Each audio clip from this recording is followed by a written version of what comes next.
ఏం స్వామి నువ్వు సంచులు పెంచులు అన్నీ జోరుదారు మంచిగా వేసుకున్నావు, మరి హెల్మెట్ పెట్టుకుంటే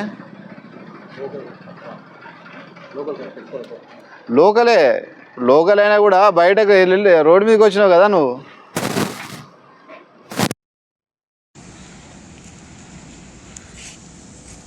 మీరు హెల్మెట్ పెట్టుకోండి, మీకు ఏమైనా చిన్న చిన్న ఇంజురీతో కూడా బయట పడ్డ చాలా మంది ఉన్నారు.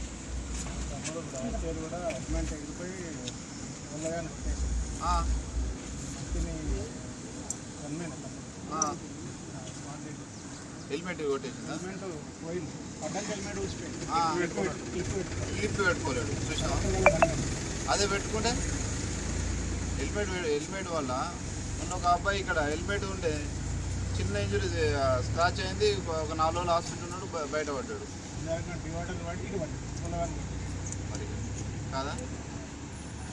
రోజు పేపర్లు తెల్లారు లేవని పేపర్లు చూస్తే ఎన్ని వ్యవస్థలు రోడ్డు ప్రమాదాలను బాగానేవాడి. మన రాష్ట్రంలో దేశంలో కూడా మర్డర్ల కంటే ఎక్కువ ఈ రోడ్డు ప్రమాదాలలో మరణిస్తారు. అదే చెప్పేది మేము. మొన్న గుంటూరుపల్లిలో ఒక మంచి కార్యక్రమం చేశారు ఆ విలేజర్స్. హెల్మెట్ లేకపోతే మా విలేజ్ రావద్దని చెప్పేసి నో హెల్మెట్ నో ఎంట్రీ అనే ప్రోగ్రామ్ చేశారు. విలేజ్లో ఉన్న అందరూ కూడా ఇప్పుడు హెల్మెట్ పెట్టుకుంటారు, మంచి ఒక మెసేజ్ ఇచ్చారు. ఏదో బలవంతంగా పోలీసులు చెకింగ్ చేస్తారు అని కాదు, మీ కుటుంబంలో కూడా ఇబ్బంది పడుతుంది కదా. ఏదైనా చిన్న సంఘటన జరిగితే ఆయన ఇంజనీర్ చేస్తాడు, నువ్వేం చదువుకుంటున్నావు అంటే బీఎస్సీ చేస్తున్నావు, నువ్వు చదువుకుంటున్నావు. నీకు ఇప్పుడు మంచి భవిష్యత్తు ఉన్న కూడా రోడ్ల మీద రోడ్డు యాక్సిడెంట్లలో ఇబ్బందులు పడతారు, చిన్న పిల్లలు. నువ్వు ఇంత పెద్ద ఇది ఎన్ని లక్షల బండి?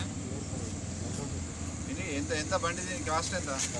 1,40,000. నువ్వు ఇంకేం పని కూడా చేస్తలేవు, చదువుకుంటున్నావు. ఏం జాబ్ చేస్తున్నావు? 1,50,000 బండి కొన్నావు, 500 పెట్టి హెల్మెట్ కొనడానికి ఇబ్బంది పడతాను ఉంది. మరి ఎందుకు పెట్టుకోవడానికి ఏమి ఇబ్బంది?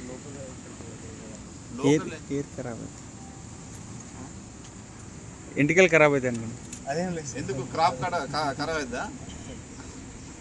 గ్లామర్ దెబ్బతింటే దానికి ఇట్లా మరి